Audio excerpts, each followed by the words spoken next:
اعوذ باللہ من الشیطان الرجیم بسم اللہ الرحمن الرحیم مولا صلی وسلم دائما ابدا علی حبیبک خیر الخلق کلہم۔ محترم خواتین و حضرات، حضرت امام بخاری رحمۃ اللہ علیہ کی بخاری شریف کی حدیث نمبر 166، حضرت امام بخاری رحمۃ اللہ علیہ روایت کرتے ہیں، ہمیں عبداللہ بن یوسف نے حدیث بیان کی، انہوں نے کہا ہمیں امام مالک نے خبر دی، انہوں نے سعید مقبری سے اور انہوں نے عبید بن جریج سے، انہوں نے حضرت عبداللہ بن عمر رضی اللہ تعالی عنہ سے کہا، اے ابو عبد الرحمن، میں نے آپ کو 4 ایسے کام کرتے ہوئے دیکھا ہے کہ آپ کے صحابہ میں سے کوئی ایک بھی ان کاموں کو نہیں کرتا۔ حضرت ابن عمر رضی اللہ تعالی عنہ نے کہا، اے ابن جریج، وہ کون سے کام ہیں؟ انہوں نے کہا، میں نے دیکھا ہے کہ آپ ارکان میں سے صرف 2 رکن یمانی کو مس کرتے ہیں، اور میں نے آپ کو دیکھا کہ آپ بغیر بالوں کے چمڑے کی جوتی کو پہنتے ہیں، اور میں نے آپ کو دیکھا ہے کہ آپ زرد رنگ کے ساتھ رنگتے ہیں، اور میں نے آپ کو دیکھا ہے کہ جب آپ مکہ میں ہوتے ہیں تو لوگ جب چاند دیکھ لیتے ہیں تو احرام باندھ لیتے ہیں، اور آپ احرام نہیں باندھتے یہاں تک کہ 8 ذی الحج ہو جائے۔ حضرت عبداللہ بن عمر رضی اللہ تعالی عنہ نے کہا کہ رہے ارکان یعنی کعبہ کے کونے، تو میں نے رسول اللہ صلی اللہ علیہ وسلم کو صرف 2 رکن یمانی کو مس کرتے ہوئے دیکھا ہے، اور رہی بغیر بالوں کے چمڑے کی بات، تو میں نے دیکھا ہے کہ رسول اللہ صلی اللہ علیہ وسلم ایسے چمڑے کے جوتے پہنتے تھے جن پر بال نہیں ہوتے تھے، انہی جوتوں میں آپ وضو فرماتے تھے۔ بس میں بھی محبت کرتا ہوں کہ ان جوتوں کو پہنوں، اور رہا زرد رنگ، تو میں نے رسول اللہ صلی اللہ علیہ وسلم کو زرد رنگ سے رنگتے ہوئے دیکھا ہے، اور رہا احرام باندھنا، تو میں نے دیکھا کہ نبی صلی اللہ علیہ وسلم اسی وقت احرام باندھتے تھے جب آپ کی اونٹنی آپ کو لے کر چل پڑتی تھی۔ حضرت ابن جریج، انہوں نے تقریباً کم و بیش 12 سال تک مسلسل حضرت ابن عمر رضی اللہ تعالیٰ عنہ کے ساتھ حج کیا، تو انہوں نے حضرت ابن عمر رضی اللہ تعالیٰ عنہ سے کہا کہ میں نے آپ کو 4 ایسے کام کرتے دیکھا ہے جو باقی اصحاب تو نہیں کرتے لیکن آپ کرتے ہیں۔ تو آپ سے جب پوچھا کہ وہ کون سے 4 کام ہیں، تو ان میں سے پہلا آپ نے یہ کہا کہ میں نے آپ کو دیکھا ہے کہ آپ کعبہ کے ارکان میں سے صرف 2 رکن یمانی کو مس کرتے ہیں۔ کعبہ کے ارکان یعنی کعبہ کے جو 4 کونے ہیں وہ اس سے مراد ہے، اور 2 رکن یمانی اس سے مراد حجر اسود کا ایک کونا ہے اور اس کے ساتھ ایک کونا ہے جسے رکن یمانی کہتے ہیں۔ جیسے ماں اور باپ کو ابوین کہتے ہیں، اب کا معنی تو باپ ہوتا ہے لیکن ابوین سے مراد ماں باپ ہوتے ہیں، اسی طرح یہاں پہ 2 رکن یمانی سے مراد حجر اسود اور اس کے ساتھ رکن یمانی والا کونا مراد ہے۔ تو کہا کہ آپ صرف 2 رکن یمانی کو مس کرتے ہیں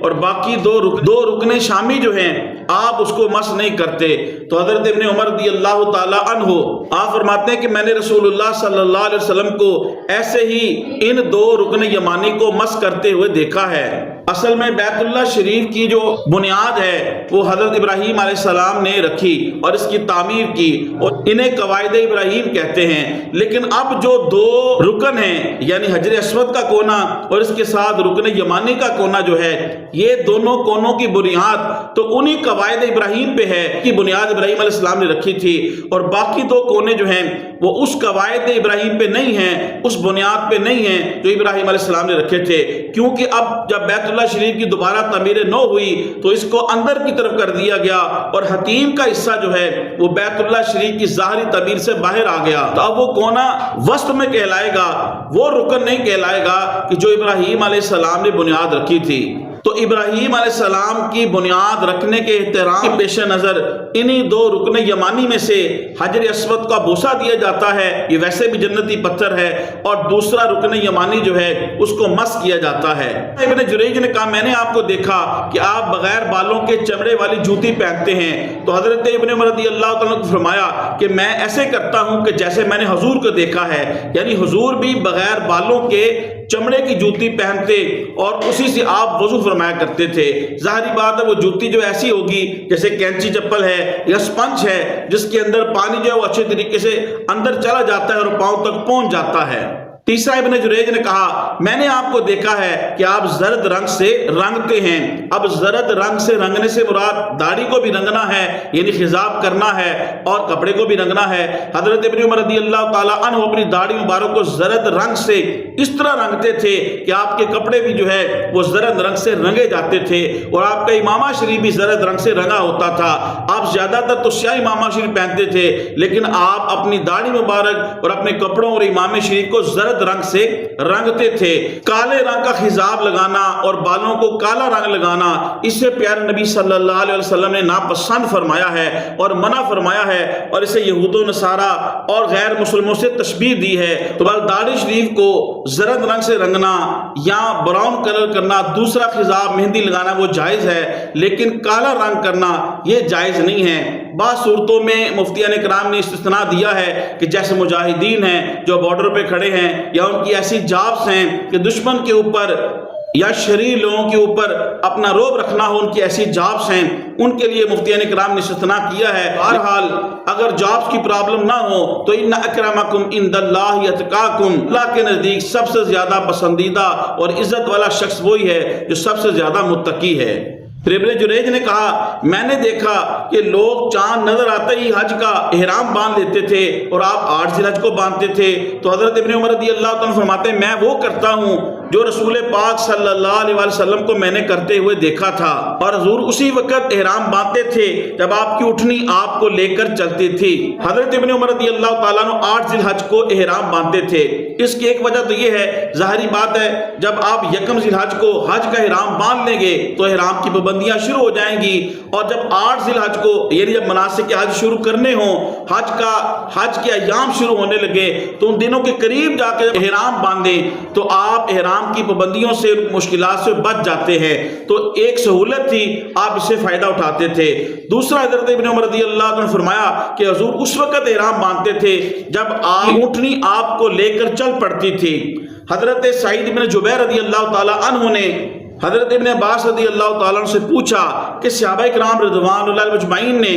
احرام باندھنے کے مختلف واقعات یا مختلف اقوال اور ان میں اختلاف کیوں ہیں. تو حضرت عبداللہ بن عباس رضی اللہ عنہ فرماتے تھے میں اس بات کو سب سے زیادہ جاننے والا ہوں. حضرت عبداللہ بن عباس فرماتے ہیں کہ میں مقام ذوالحلیفہ کے اوپر حضور صلی اللہ علیہ وسلم کے ساتھ تھا. آپ صلی اللہ علیہ وسلم نے مقام ذوالحلیفہ پہ آپ نے 2 رکعت نماز ادا کی, پھر آپ نے احرام باندھا, تلبیہ کہا جسے لوگوں نے سنا, پھر آپ سواری پہ سوار ہوئے, پھر آپ نے تلبیہ کہا اور پھر آپ مقام شرف البیداء کی طرف چلے گئے. شرف البیداء مقام پہ جب پہنچے وہ اونچا مقام تھا تو اس مقام پہ پہنچ کے آپ نے پھر تلبیہ کہا تو لوگوں نے سنا. حضرت عبداللہ بن عباس رضی اللہ عنہ فرماتے ہیں کہ جن جن گروہ نے اور جن جن اصحاب نے اور لوگوں نے حضور کو جس طرح تلبیہ کہتے ہوئے سنا انہوں نے یہی گمان کیا کہ حضور نے اب احرام باندھا ہے. تو جنہوں نے حضور صلی اللہ علیہ وسلم کو سواری پہ سوار ہونے کے بعد تلبیہ کہتے ہوئے سنا انہوں نے کہا کہ حضور صلی اللہ علیہ وسلم نے